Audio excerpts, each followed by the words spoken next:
kind of like in my industry. There are agents who get in real estate and they learn and they want to know every word of the contract and every word of the listing agreement, so there's never the chance of a question that could be asked where they don't have the answer. Those people never succeed. At some point, you have to take action, right? And that's to be successful at anything in life. You got to take action. Again, my team has been ranked as item number 15 in the nation. I'm a guy who likes to take action, okay? I grew up in a, let me show you these slides. I'm not a slide guy, so I'm going to go through this quickly and we're going to get on. Okay, that's me and my team. This is mortgage interest rates over time. If you haven't heard, interest rates are really low. Okay? Low interest rates.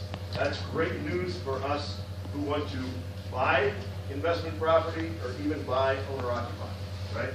Low interest rates is key to making a bunch of money. And right now, interest rates are very low. Fed announced in October of last year they were going to stop buying mortgage-backed securities. When they start liquidating their Fannie and Freddie stuff, which everyone is saying is going to be this year, mark my words, I've been through 2 of these runs before, you're going to see rates go up by 2 points. That means if we're at 3 3/4 now, you're going to be at 5 3/4.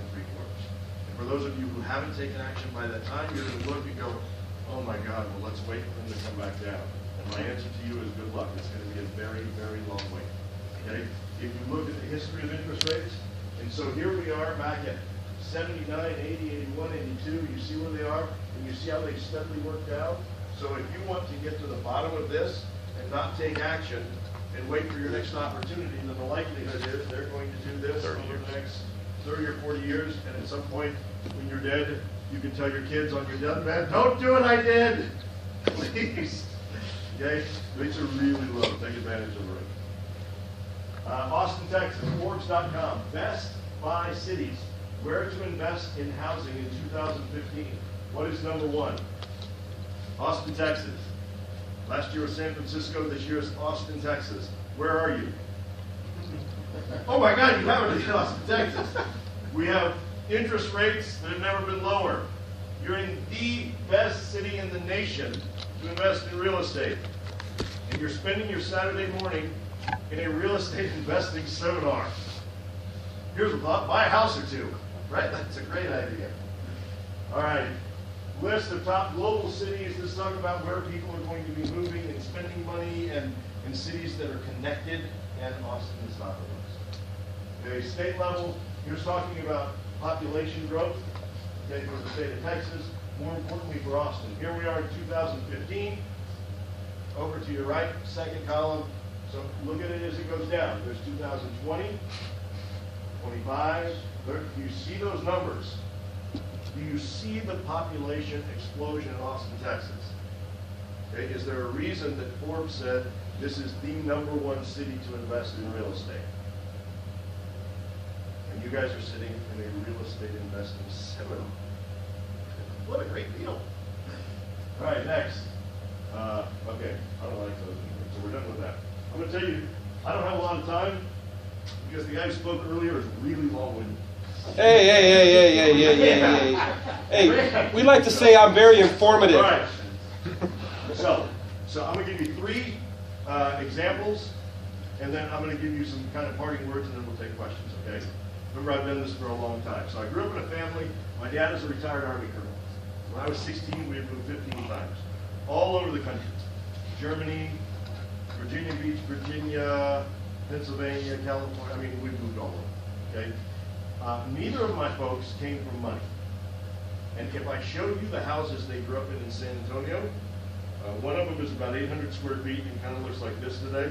It probably looked like this back when, but I wasn't around then, so I don't know that. I can only judge by when we drive by and I go, really, Dad? That was home. My dad, when he was in high school, had a couple of jobs, and he actually had to pay his parents money while he was in high school. Okay, so they didn't come from money. Okay, this is a different generation. My dad is a retired Army colonel. He retired after 24 years. He did not sign up in the Army to make money. Okay, that wasn't the deal. He got out very young. So here he is, 44, 45. He's retired. And in 1982, they bought their first investment property. A little house in San Antonio that was, back then we had non-qualifying assumptions. Doesn't matter, they're not around anymore. But it was basically you could walk in and go, hey, I'll just take over your house. And so you could do that, sign the paperwork and go on the house. So that was their first house. Fast forward, that was 1982, okay? Fast forward to today, my parents are now each 81 years old. They're in great health, wonderful, amazing people.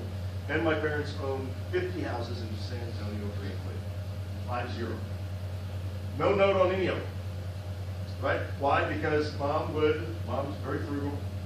So whatever money came in above the mortgage payment in rent, she would send it in to get the house paid off. And so now, of course, you know, over the last 10 or 15 years, anything they buy, they just buy with cash. I did a radio show here for 6 years, and I had my parents on the show one time, and I announced it ahead of time, and I found that all of these people showed up. I did my show remotely from a Mexican food restaurant. It was really good Mexican. And so all these people show up at the restaurant before it's even open because like they want to be there in person to hear my folks. Okay? So I'm sitting there and there were a lot of high-tech people because this is Austin. And so they get questions like, so how do you know when to buy? Right? And that's a logical question. Right? For some of you sitting out there who haven't bought, that would be a logical question. So this is 5 or 6 years ago, and my mom goes, honey, anytime you can buy a house and have someone else pay for it for you, then you should do it. So it's always a good time to buy a house. Okay? And the guy went, right, he's taking his notes. And then a little while later, someone asked, when do you know when to sell it? Well, now, if other people are paying for the houses for you and then they're paid for it, you just have money from them every month, why would you want to sell a house? Now look, this is a really simple approach, right? But my mom and dad had 50 houses. Those houses have all paid for themselves. You understand that? They didn't pay for it. So they probably have a cash flow every month of, they're not huge houses, some are bigger, some are smaller, but let's say they have $60,000 a month in rents. They manage them all themselves, they're 81 years old. They rent them all themselves. My dad takes the calls if something's wrong. They'll go through 6, 8 months. Recently they went through a 14-month period where they didn't have a vacant house. They just stay rented and checks just come in. Okay? Do you think this is life-changing for my parents? Absolutely. So my parents at 81 years old, here's what that means to them. It means that every year for the last 15 years, though growing up very frugal in our family, my mom says if there's one thing we can spend money on more than anything, it's time with the family. So we've been on 8 Disney cruises. Each one costs, I don't know, I think the last one was around $60,000 they spent. We're always on top of balconies and cool stuff. Like who are my parents? They're not the people I grew up with. But we've been to Hawaii 5 or 6 times, and when I say we, I mean it's the whole family. My brothers, sisters, their family, and my folks pay for everything. Is that pretty cool? Awesome. Amazing. And at 81, what they want more than anything is to be able to spend time with us. Because they kind of feel like, you know, we're on the backside of life. So I look at what they have created, look at what they're going to leave to their kids. Right? Okay. Did they take high-level seminars to figure this out? No, they went out and bought houses. They didn't wait for the right time to deploy this or that. They went and bought houses and they let other people pay for the houses. And they just managed it. Okay? These people are 81 years old and they manage 50 houses themselves. You can have a management company, they do everything themselves. My dad is a workaholic, so at 7 in the morning he's going to be off to Home Depot because if he weren't, he would die. He has to be doing something. He has to feel like he's being productive. Okay? So that's one scenario. Buy houses, rent them out, don't sell them, just have a great life. Okay? Another scenario. A buddy of mine, about 10 years ago, he lived on my street, and great guy, lost his wife. They went somewhere in Europe, and I think it was mad cow disease, but I'm telling you within months, she was completely incapacitated, and within a month or 2 of that, she was gone. Okay, so he loses his wife, got a big house, like 5,000 feet. And so he's going, what am I going to do with my life? And he's an engineer, and he went from a 100, let's call it 150 was always telling me, I hate what I do. And at the time, he was probably 45. He said, I hate what I do because at any moment, they could fire me and hire 2 engineers right out of school and save a bunch of money. And so he said, and they know that, and we know that, and we make it clear that they understand that. So he said, man, I need to look at doing something else to protect myself. What do you think about real estate? Obviously, this is all I've ever done. So I go, here's the deal, Terry. I will help you get started. You don't need a big house and you don't need all the memories of this. Let's start over for you. Okay? His wife, she died in the house. He didn't ever put her in a different place. And so he went off through all that. So he sold the house. He took his equity and he started buying houses. Not super big houses, $150,000 houses. And he probably bought 10 houses. Okay? Over a 5 or 6 year period, he still is an engineer. He still hates what he's doing. He still feels like he could be fired at any moment. And so he goes, you know what? He gives me a call and says, here's what I'm going to do. I want to liquidate my houses. And I've got a couple of people I know. I'm going to buy a small apartment complex. Okay? So what does he do? This is probably 4 years ago now. I sell the houses for him. He takes his equity. He goes out and buys an apartment complex for $750,000. He spent $300,000 in updating 52 units, I think, each unit. So they did tile, they did base stuff, but he'd already been doing the base stuff with the houses. That's how he learned. He learned he could buy a ceiling fan at Home Depot. If you order them online, it's $49.99 for a good-looking brush-nickel ceiling fan with the light kit with the rolls. Right? So he understood how to buy things, and he understood what to put in them. He understood what would wear out and what wouldn't. And so he slowly updated these units. Right? This is a crappy apartment complex. And so over time, though, when he bought it, it was 55-ish% occupied. So like almost half of it didn't even have people in that place. He started updating those units that were renting for about $400 and moving the people who were in the 400s into the updated units when their lease would expire, and he was getting $550 to $600. Okay? And all of a sudden, he was 95% occupied. And he was in that thing for $1,050,000, and he sold it 4 years later for $2.5 million. So, did he jump off? Because a lot of you, here's the problem. You sit and you go, that's what I'm going to do. I'm doing, no, you're not. You're not going to jump off and do an apartment right away. That's not realistic. What you can do is you can start with houses, and you can learn and you can understand, and then you can make the switch. So he buys that apartment complex, and then he goes and buys 2 more small ones just like that. He got to a point where his goal was to replace his income as he managed the group money for the apartments. And so he quit his job 2 years ago. They're selling the 3 apartments, and he just put under contract an apartment complex. College Station, yeah, with like 350 units. Okay, so here's the, you talk about looking for opportunity. You guys are here in the best city in the country to invest in real estate. Yet, when you look at interest rates, the best time historically to buy. The best city, the best place, and you're in a real estate seminar. Okay, so Terry, he did all that because he felt threatened. He wanted to make a change, right?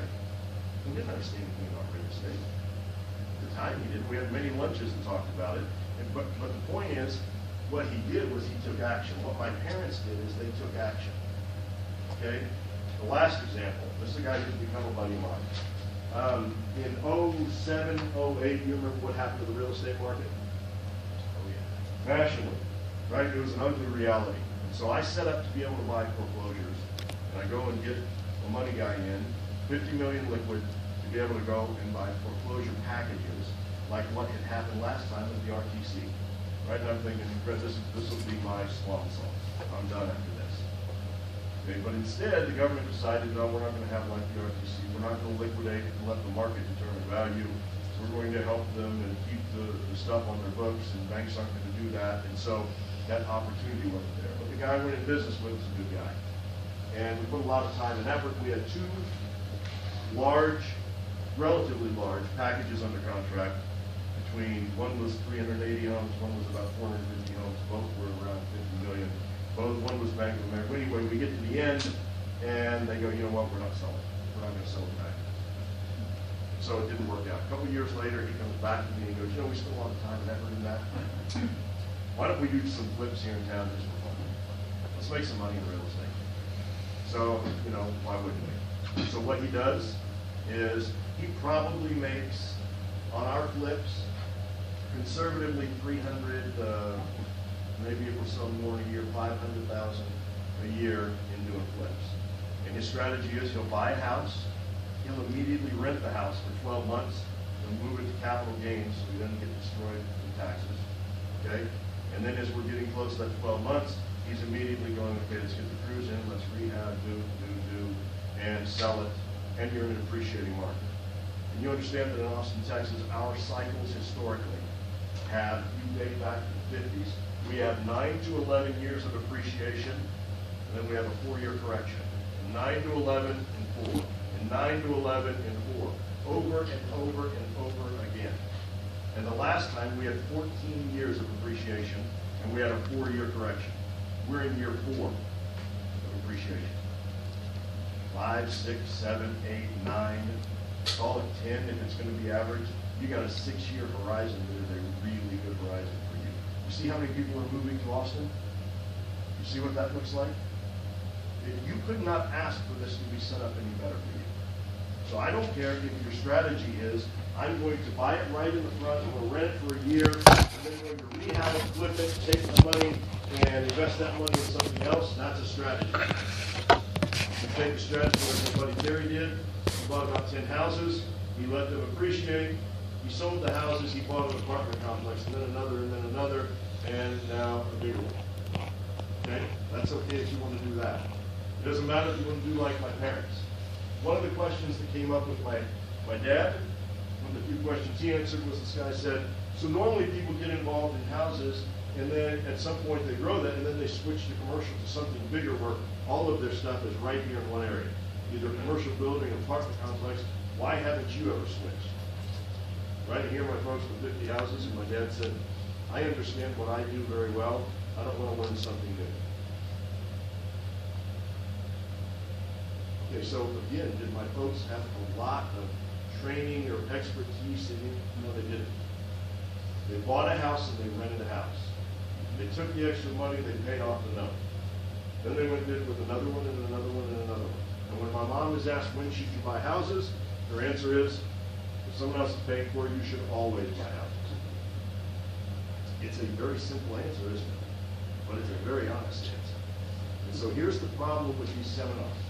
The problem I have with doing seminars is, there are many of you, when I said, how many houses do you own? It's rare that anybody raised their hand and go, I own 50 or 100 or 30, or that they own big commercial things. The people who come to these are people who would benefit most from taking action. But the norm is, people will come here, hear it all, go, this is the greatest thing ever. They will leave, and tomorrow you're back in your life, and on Monday you're at work, and next month comes, and next year comes, and you look up and nothing changes. So if you want to change something in your lives for the better, you have to take action. That's the moral of this story. I've given you 3 different scenarios, 3 different people, all of whom who have had great success, and all of whom have made their money in real estate. Okay? You're in the best city in the country. You have the lowest interest rates we've had historically. Houses here, for those of you who have rent houses, houses here, but you don't even need a sign in the yard. Even the rumor of a house being available for rent, and you have people beating down your door. It just doesn't get any better than this. So you guys need to look inside, and if you go, yeah, but if it's going to take me 20 or 25% down to buy a house, and it's a $200,000 house, I don't have 40 or 50 grand to go invest in a house, then my ship is sunk, isn't it? No. Your ship is far from sunk. The easy answer is, how many of you own a home that you live in? How many of you own a home? So if you own a home, the easy answer is, you could take that home and turn it into your investment property and go buy another house, owner occupied right now, for 3.5%. 5% out of pocket. You know what you can do next year? You can do that again. You understand how you can start to become an investor? What I'm trying to get across to you, these aren't brilliant people who have gone to school to study and figure out exactly how to do this. These are people who at one point were just like you. Only, I don't know of any of them who actually, maybe Terry, once he got past the houses, then he started to study. But otherwise, these are people who just went out and said, yeah, it seems logical. It seems logical that if I could buy a house and own the house that someone else is renting, and everybody has to live somewhere, and those people's rent pays the payment, plus gives me cash flow, well, it seems like that would make sense, right? You understand that houses are tangible? Every one of my parents' houses, they can go and they can feel that house, right? When you invest in the stock market or in other things, it can be wonderful, or it can be, it's not so wonderful, right? I bought penny stocks years ago. We were making so much money in real estate, it was crazy, so I get a call, buy CGYC. I call my guy and go, 30,000 CGYC. He go, Andy, what the hell is that? I don't know. I just got a phone call. We got to buy it. Hurry. That's really poor investing. I can tell you that. Because when the NASDAQ is cruising and then it goes, oh, you go, well, where's all that money I put in there? Well, that's all gone. Right? So with houses, I got news for you. It doesn't matter if this house, you bought it at $150,000, and today it's worth $130 because the economy went to pot. It doesn't matter. Because you're not selling your house. You got renters who are in there paying you the same one way or the other. And you know what? In the absolute worst economy, where people are getting foreclosed on all over, what happens to rents? They go up. There's all those people who get foreclosed on, and man, life is terrible. They still have to live somewhere, don't they? And what do they become? They become renters. Okay, so here's the deal. Saturday, end of April, 2015. You guys are sitting in the real estate sector. And you're in the #1 city in the nation to invest in real estate at a time where interest rates have never been lower. You got examples of people who have completely changed their stars, not just theirs. I'm talking about for themselves, for their kids, for their kids' kids, right? Look at the time my kids get to spend overtime with their grandparents from the trips that we take every year. There is no price for that, okay? And whenever my parents go, hopefully not for a long time, but whenever they go, look what they're leaving as their legacy to their kids, right? What I'm telling you is it doesn't get any better than this. It cannot line up any better for you. The right time to buy a house is anytime someone else will pay for it for you. That's the right time to buy a house. Okay, but what we happen to have now is you're in the best city there is. You have the lowest interest rates in history. You have everything going for you where you don't need anything going for you. So the only mistake you can make is to leave here today and go, wow, that was really awesome and inspiring, and take no action. Okay? And if you take no action, just know nothing changes for you. If you want to invest but you think there's a reason you can't, then talk to Mike in the back. He works with me and he'll figure it out. If it's important to you, we will find a way for you to invest in those. Okay? We can't drag you through the doors of success kicking and screaming. Everybody who is successful and has had success in real estate has started by buying a property. And if you have one, then whatever your plan is, accelerate your plan. Most people who are in the mortgage industry will tell you at some point this year, you're going to see all that Fannie and Freddie stuff that the Fed has is going to hit the market. And I got news for you. None of us investors will invest in mortgages at 4%. No one's taking that risk. So automatically you're going to see that take up. And history says you're going to see that happen within a couple of months. It'll go 2 points. How much difference does it make when your interest rate for the investment property you're buying goes up by 2 points? 22% in your buying power. 22%. That means the house, if you're gonna buy one for 200 today, that 200 today is 244. You understand, it's a big deal. You have everything going for you. You've taken your time to sign up to come here for this seminar. You know, you can look at that and go, man, were we fortunate.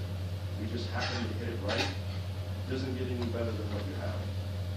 You got the team that's been ranked as high as number 15 in the nation, and we happen to be here in Austin, in the best city. This is where we were. You got the guy who's writing a book on how to be able to invest in real estate and finance that. You got everything lined up for you. I got one hope for you. And that hope is that you take action. That you don't leave here and go back to your lives and look back at some point and go, damn, I wish I would have done something. Right? But nobody can make that decision for you. You guys get that, right? So if there's anything we can do to help, we're happy to help. Okay? Questions? You talk about taking the personnel Hmm? and revenue out and going by Yeah. what is like a time frame on doing that to be able to convert that from your primary residence to a rental property? You can start doing that tomorrow. I tell you, the rental market here is so tight. Go find your next house, figure out where you want to be, locate it. We're in an appreciating market, so, and we will be for the next 6 or so years. So the reality is, you need to figure out where you want to live, and the best answer is start looking now. Joe, are Find you- your next house, make the commitment, and then get qualified for your new home. Again, the new home, the great thing about buying a new home for yourself to live in is, up to whatever FHA limits are, you can go 3.5% out of pocket. So it isn't like you have to have a big bank to go and get your investment property, right? You can have a little bit of money. And the cool thing about that is, you actually can go out and buy what you want, and a year later you can look up and go, no, we're ready to move again. Right? My parents didn't buy 50 houses the first day. When my dad retired, I guarantee you, they weren't out there buying houses with cash. They were not flush with cash. They were just smart and they stuck to their plan. And again, when the guy said, why didn't you move and move to commercial buildings and all that, my dad's answer was very simple. I understand what I do, and I don't want to learn something new. Right? It's a great answer. So, and all of you are capable of that. You are in the greatest country in the world. You know, you want to not ever worry about your future? Get 10 investment houses. You can have someone else, once they're paid for, have someone else manage it for you, and for the rest of your lives, go out to the mailbox and pick up your 12 or 15 grand a month. You know what? That's a great deal. In order to get there, do you know who pays for that for you? In order to get to that point, the renter pays for the house for you. It's not your money. This is the part that you guys have to understand is, it isn't about, oh, I'm going to do what his buddy did with the apartments. Well, you can, but you're not going to jump out there and understand and be able to do that day one. What you can do day one is if you have 2 houses now, you can get your next house. While the interest rates are still where they are, go get your next house. And if you haven't gotten one, then go get your first house. That's how you can start to make change. Good? All right? Yes, sir.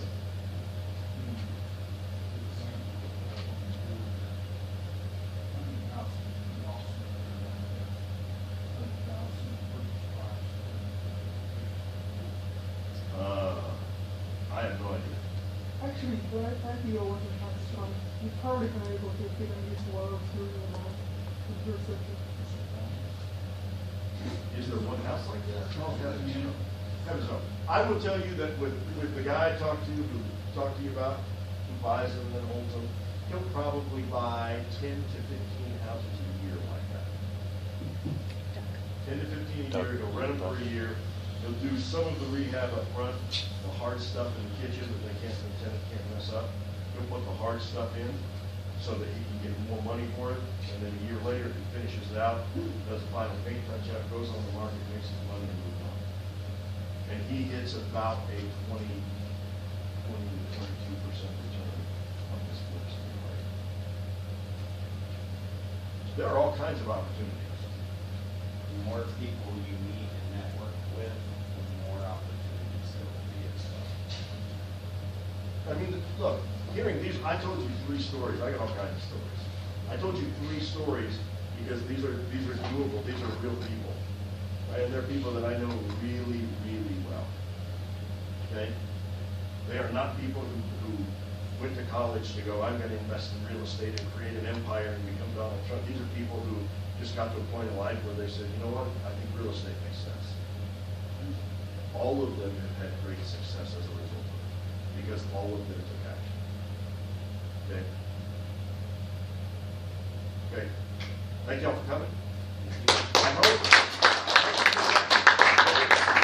make your lives better. Yeah, questions, I got just a quick piggyback off of, in case you guys want to know, regarding the question Joe asked. When you're converting